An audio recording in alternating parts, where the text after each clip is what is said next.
আমাদের সঙ্গে এই মুহূর্তে অর্থনীতি বিষয়ের অধ্যাপক ডক্টর দেবাশিস মজুমদার রয়েছেন। বাজেট সম্পর্কে আরো ভালোভাবে পুরোটা বুঝে নেব আমরা দেবাশিস বাবুর কাছে। দেবাশিস বাবু, প্রথমেই আপনার কাছে জানতে চাইবো, নির্মলা সীতারামনের পেশ করা এই বাজেট কতটা সংস্কারমুখী হলো? তিনি তো অনেক কিছু বললেন, যেমন আমরা শুনলাম তার বাজেট পেশে যে যুব শক্তির দিকে তাকিয়েই এই বাজেট। তিনি আবার এটাও বললেন এই বাজেট ইনক্লুসিভ গ্রোথ মাথায় রেখে। আচ্ছা দেবাশিস বাবু, এই বাজেটে তাই কি দেখা গেল সত্যি সত্যি? কি মনে হয় আপনার? আসলে আমরা আজকে কেন্দ্রীয় যে বাজেট পেলাম তাতে যদিও বলা হয়েছে যে এটা সংস্কারমুখী, কিছু কিছু সংস্কারের ব্যাপারে যেটা আছে যে আমরা আহ, বর্তমানে ভূ রাজনৈতিক যে অস্থিরতা সারা বিশ্বে হুম। সেদিকে তাকিয়ে এবং আমাদের রপ্তানি বাণিজ্যে বিভিন্ন পড়শি দেশ তাদের সঙ্গে আমাদের যে একটা উত্তেজনার সম্পর্ক সেদিকে তাকিয়ে এবং যে যেটাকে বলে অস্থিরতা সূচক, যেটা আইএমএফ প্রকাশ করেছে তার কয়েকদিন আগে একটি রিপোর্টে, যে সারা বিশ্বে এখন অস্থিরতা সূচক, সেটা বাণিজ্য যে পলিসি মানে ট্রেড পলিসি হোক বা এক্সপোর্ট পলিসি হোক, যাই হোক, তাতে ভীষণ অস্থিরতা। অস্থিরতা কেন? কারণ আমরা জানি যে সারা বিশ্বে ভূ রাজনৈতিক পরিস্থিতি, যুদ্ধবিগ্রহ এবং ট্রাম্প, আমরা জানি তার সরকার, মানে আমাদের আমেরিকান সরকার ভারতবর্ষের উপরে যে শাস্তিমূলক শুল্ক চাপাচ্ছে এবং পৃথিবীর অনেক দেশের উপর তারা চাপিয়েছে, যার ফলে এই অস্থিরতা বাড়ছে। সেইখানে দাঁড়িয়ে এটা একটা চ্যালেঞ্জ যে আমরা কতটা সংস্কার করবো। এই সংস্কারের মূল কথা হচ্ছে আমরা আমাদের রপ্তানির ক্ষেত্রে কি সংস্কার করব, আমাদের পরিকাঠামোগত উন্নয়ন কতটা করব, এবং আমাদের কর কাঠামোর কি সংস্কার করব। এইভাবে যদি আমরা ভাবি তাহলে আমরা দেখছি যে তিনি প্রথমেই যখন শুরু করলেন তিনি বললেন যে আমরা আমাদের যে ফিসকাল ডেফিসিট, অর্থাৎ হুম। কোষাগার যে ঘাটতি, হুম। যেটা মানে আমাদের জিডিপি মানে জাতীয় উৎপাদনের 4.4% ছিল, সেটাকে কমিয়ে উনি এবারে 4.3%। এটা মানে হচ্ছে সরকারের যে ঋণ গ্রহণ, মানে সরকারের উপর যে দায়, ঋণের দায়, সেটাকে কমানো। এবং এর সঙ্গে খুব গুরুত্বপূর্ণ, এটা এই কারণে গুরুত্বপূর্ণ, বিশ্বের বাজারে যে কোনো দেশের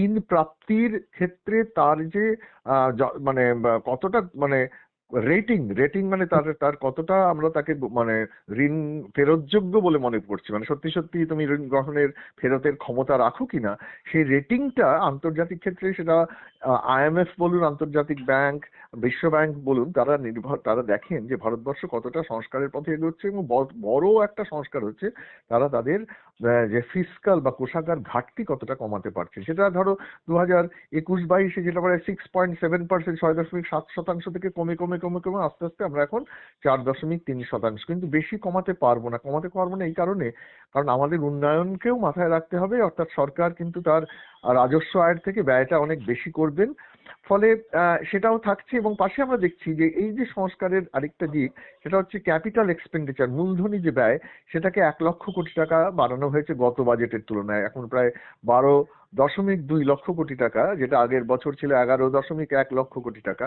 এই মূলধনী ব্যয়, যেটা আমার মনে হয়েছে বিশেষ গুরুত্বপূর্ণ ভারতবর্ষের ক্ষেত্রে, কারণ ভারতবর্ষে বাজেটে দেখবে দু রকমের ব্যয় হয়। একটা হচ্ছে রাজস্ব খাতে ব্যয়, যেমন ধরো আমাদের সুদ, সরকারের ঋণ গ্রহণের জন্য যে সুদ, সেটা তার দেওয়ার জন্য তার দায়, সেটা হচ্ছে রাজস্ব খাতে ব্যয়। আমাদের যে পেনশন ভাতা কর্মচারীদের, সরকারি কর্মচারীদের বেতন, এগুলো সমস্তই হচ্ছে রাজস্ব খাতে ব্যয়, যে ব্যয়টা সরকারের দায় কমায় না। কিন্তু সরকার যখন মূলধনী ব্যয় করে তখন রাস্তাঘাট, বা ধরো বা বিদ্যুৎ কেন্দ্র, বা আমাদের ইয়ে ব্যবস্থা, আমাদের নৌ চলাচল ব্যবস্থা, রেলওয়ে ইত্যাদি, একটা মূলধনী কাঠামো যখন গড়ে তোলা হয় তখন সেটা ভবিষ্যতে আয় সৃষ্টি করে। হুম। ফলে আমার মনে হয় সেদিকে। কিন্তু তুমি যেটা বললে যে হুম। ইনক্লুসিভ গ্রোথ, হুম। অর্থাৎ আরো মানুষকে এই উন্নয়নের বা প্রসারণের বা অর্থনৈতিক প্রবৃদ্ধির আওতায় আনা, অর্থাৎ সাধারণ মানুষকে কতটা টেনে তুললাম। আমার মনে হলো যে সেক্ষেত্রে আমরা যদি এই ধরো যেটা আগে মানরেগা ছিল, এখন যে রামজি, রামজি যেটাই বলে আজীবিকা হুম। মিশন, তাতে আরো বেশি বয়বরাদ্দ এবং নতুন কর্মসংস্থানের ক্ষেত্রে সাধারণ মানুষের যে সুরাহা, তাতে কতটা মানে এগিয়ে গেলাম, সেখানে একটা প্রশ্নচিহ্ন থেকেই যাচ্ছে। সত্যিই কি আমরা বেকারত্বের যে ভীষণ আমরা মানে একটা ডামাডোলের মধ্যে রয়েছে, বিশেষ করে যুব সম্প্রদায়ের মধ্যে যে বেকারত্ব, সেটা কি আমরা মেটাতে পারবো? ঠিক। আমার হ্যাঁ, একটা সুবিধা ভারতবর্ষের এখন কিন্তু মূল মানে মুদ্রাস্ফীতির হার কিন্তু, বিশেষ করে খাদ্যদ্রব্যের মুদ্রাস্ফীতির হার বিশ্ব সারা বিশ্বে যে মুদ্রাস্ফীতির হার তার তুলনায় অনেক কম, এবং এবং আমাদের যে প্রবৃদ্ধির হার, মানে আমাদের মোট উৎপাদন বৃদ্ধির হার কিন্তু যথেষ্ট বেশি। আচ্ছা, আরেকটা বিষয় আপনার কাছে একটু বুঝতে চাইবো, এই বাজেটে আমরা তিনটে দিক পেলাম, মানে তিনটে নতুন এইমস, দুটি নিমহ্যান্স, তিনটি আয়ুর্বেদ ইনস্টিটিউট, পূর্ব ভারতে ন্যাশনাল ইনস্টিটিউট অফ ডিজাইন গড়ে তোলার আর এর থেকে বিশেষ কিছু কি পেলেন? আপনি তো পুরো বাজেটটাই শুনেছেন দেবাশিস বাবু। হ্যাঁ, ব্যাপারটা হচ্ছে, দেখুন, ভারতবর্ষ মানে আমাদের সরকারের আমার মনে হচ্ছে একটা লক্ষ্য, সেটা হচ্ছে যে আমরা তো all India institute of medical সায়েন্সের মতো আয়ুর্বেদ ইনস্টিটিউশন করতে চাইছি। তার মানে হচ্ছে আমাদের প্রাচীন যে চিকিৎসা পদ্ধতি তার উপরে একটা জোর দেওয়া, এবং এটার সঙ্গে সঙ্গে পাশাপাশি বাজেটেও বলা হয়েছে বিদেশে এখন আমাদের যে আয়ুর্বেদিক যে ওষুধপত্র, তার যে চাহিদা, সেটা আস্তে আস্তে বাড়ছে। ফলে আমরা আমাদের এখানেও সেই পরিকাঠামোটাকে গড়ে তুলতে চাই, অর্থাৎ আয়ুর্বেদ শাস্ত্রে আরো বেশি প্রশিক্ষিত যে সমস্ত যারা চিকিৎসক, তাদেরকে তৈরি করা, তাদের গবেষণা ক্ষেত্রে সেখানে উন্নত হওয়া, অর্থাৎ বিদেশের বাজারে আয়ুর্বেদকে পৌঁছে দেওয়ার জন্য যে পরিকাঠামো দরকার সেটা হয়তো করে তোলা হয়েছে। এর পাশাপাশি আরো বেশ কিছু করা হয়েছে। দেখবেন আপনি যেটা বললেন না, সেটা হচ্ছে যে টেক্সটাইলসে কিন্তু যথেষ্ট উন্নতির জন্য সেখানেও বেশ কিছু পরিকাঠামোগত সংস্কারের কথা বলা হয়েছে, এবং তাতে আমার মনে হয় যে আমরা পরোক্ষভাবে হয়তো টেক্সটাইলের, মানে বিশেষ করে হ্যান্ডলুম ইন্ডাস্ট্রি, তার সঙ্গে যে ইয়ার্ন, হ্যাঁ, বা সুতো, সে যোগান, সেটা হয়তো পরোক্ষভাবে পশ্চিমবঙ্গ হয়তো খানিকটা সুবিধা পেতে পারে। কিন্তু আমার মনে হচ্ছে যে এই যে পরিকাঠামো, সেই পরিকাঠামোর মধ্যে কিন্তু আরো একটুখানি এগোনো যেত, সেটা হচ্ছে গ্রামীণ পরিকাঠামো। আপনারা জানেন যে আমাদের পশ্চিমবঙ্গ তথা ভারতবর্ষের বিভিন্ন ক্ষেত্রে যারা গ্রামীণ চাষি বা কৃষক, তাদের কৃষি উৎপাদন অনেক ক্ষেত্রেই কিন্তু মানে সুসংহতভাবে সংরক্ষণ করা, গুদামজাত করার সুবিধা নেই, এবং যেটাকে আমরা যেটা চেইন বলি আর কি, মানে তাদেরকে রিজার্ভ করে রেখে একটা জায়গা থেকে আরেকটা হিমঘরে পাঠানোর যে তার যে লজিস্টিক্স, সেই যে পরিকাঠামো, মানে খাদ্য প্রক্রিয়াকরণ, শস্য প্রক্রিয়াকরণ, ফল প্রক্রিয়াকরণ, এই প্রক্রিয়াকরণের যে সুবিধা, তার জন্য যে পরিকাঠামো দরকার, গ্রামীণ পরিকাঠামো বিশেষ করে, সেটা আমার মনে হয় আরেকটু হলে ভালো হতো। আচ্ছা, দেবাশিস বাবু, আরেকটা বিষয় দেখা গেল যে বাংলা, আচ্ছা, আমরা বাংলাভাষী হয়ে, বঙ্গবাসী হয়ে, মানে এই বাজেট কতটা আমাদের জন্য, বাংলা কি কি পেলো এই বাজেট থেকে? সত্যি কথা বলতে প্রত্যক্ষভাবে খুবই সামান্য, মানে একটা যেটা হাই স্পিড করিডোরের কথা বলা হয়েছে, তাতে দেখলাম ওই ডানকুনি থেকে একটি করিডোর, আর শিলিগুড়ির সঙ্গেও রেলের ক্ষেত্রে আর কি, হ্যাঁ, কিছুটা। কিন্তু আমার মনে হয় রেল পরিকাঠামো উন্নয়নের জন্য আরো অনেক কিছু পাওয়ার আমার মানে ব্যক্তিগতভাবে আশা ছিল। আর একটা আশা ছিল যে ভারতবর্ষের যারা কৃষি ভিত্তিক বিভিন্ন যে রাজ্য, তার পশ্চিমবঙ্গ তার মধ্যে একটি অন্যতম, যেখানে আমরা পরিকাঠামোর উন্নয়নের উপর অনেকটা নির্ভর করি, এবং আমরা বিশ্বাস করি যে যদি উন্নত হয়, সেই পরিকাঠামোর উপর ভিত্তি করে আমাদের এখানে কর্মসংস্থানের একটা বড় সুযোগ সৃষ্টি হতে পারত। সেই পরিকাঠামো উন্নয়নের জন্য বিশেষ করে ধরো চিকিৎসা, শিক্ষা, এই সমস্ত পরিকাঠামোর ক্ষেত্রে মানে যেগুলো রয়েছে সেগুলোকে আরো সুসংহত করে তোলা, তার জন্য যে বাজেট বরাদ্দ, মানে আমি আশা করেছিলাম। কারণ আমরা বলি যে অমর্ত্য সেনের ভাষায় বলি যে একটি দেশের উন্নয়ন শুধু তার জিডিপি বা মোট উৎপাদন বৃদ্ধি নয়। আমরা সারা বিশ্বে হয়তো এখন চতুর্থ স্থান দখল করে আছি, কিন্তু মানব উন্নয়নের ক্ষেত্রে, বুঝলেন, মানব উন্নয়ন হচ্ছে শিক্ষা, স্বাস্থ্য, হ্যাঁ, এবং আমাদের এখানে দারিদ্র বলছে যে বাজেটে বলা হয়েছে 25 কোটি মানুষকে আরো দারিদ্র সীমা থেকে মুক্ত করা হয়েছে। এখন দারিদ্রটা শুধুমাত্র আয়ের ভিত্তিতে নয়, এখন আমরা বলি বহুমুখী দারিদ্র। সেই দারিদ্র শিক্ষা, স্বাস্থ্য এবং সাধারণ মানুষের আয় সৃষ্টিকারী সম্পদের উপরেও নির্ভর করে, এবং আমি আশা করেছিলাম যে বাজেটে এই বহুমুখী দারিদ্র দূর করার জন্য যে পরিমাণ গ্রামীণ পরিকাঠামো বিস্তারিত হওয়া প্রয়োজন, সেই জন্য হয়তো কিছু নতুন প্রকল্প, বিশেষ করে আমার বাংলার জন্য, আমাদের এখানে যে সমস্ত কৃষক রয়েছেন, যারা শিল্পী রয়েছেন গ্রামীণ, এবং চিকিৎসা ক্ষেত্রে বলুন, শিক্ষা ক্ষেত্রে বলুন, আরো কিছু সুবিধা আমি আশা করেছিলাম, যেটা কিন্তু পেলাম না। আচ্ছা, দেবাশিস বাবু, এই বাজেট ঘাটতির দিকে তাকিয়েই কি ভারসাম্যের বাজেট পেশ করলেন অর্থমন্ত্রী নির্মলা সীতারামন? আহ ভারসাম্য বাজেট বলতে আমরা যে বোঝাই যে আয় এবং ব্যয়ের যে সমতা। এখানে কিন্তু আমাদের দেশে যে উন্নয়নমুখী আমাদের যে কার্যকলাপ চলতে থাকে, বিশেষ করে আমরা তো উন্নয়নশীল দেশ, সেখানে সরকারের ক্ষেত্রে বাজেটে ভারসাম্য রাখাটা খুবই মানে কঠিন। এই কারণে কঠিন যে তার রাজস্ব আয় কোথা থেকে আসছে, না প্রত্যক্ষ কর এবং পরোক্ষ কর থেকে।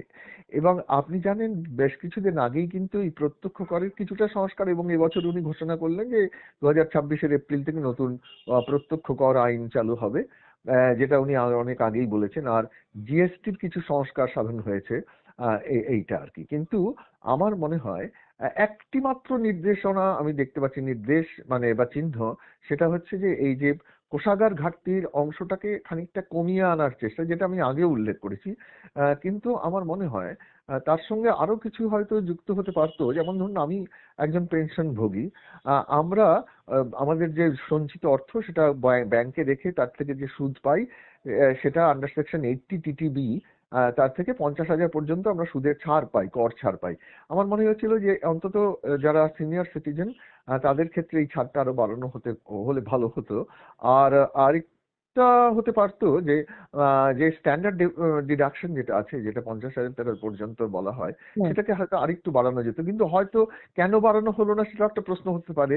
যে হয়তো এরকমও হতে পারে যে আমাদের তো মুদ্রাস্ফীতির হার এখন যথেষ্ট কমে এসেছে, যার ফলে আমাদের বাড়তি অর্থের আমাদের হাতে তেমন কোনো প্রয়োজন নেই। কিন্তু তা সত্ত্বেও আমার মনে হয় যে মানে বাজেটে আমাদের এমন কিছু অংশ থাকা দরকার ছিল, যার ফলে আমরা আমদানি এবং রপ্তানি, বিশেষ করে ধরুন রপ্তানিটা এখন একটা বড় চ্যালেঞ্জ।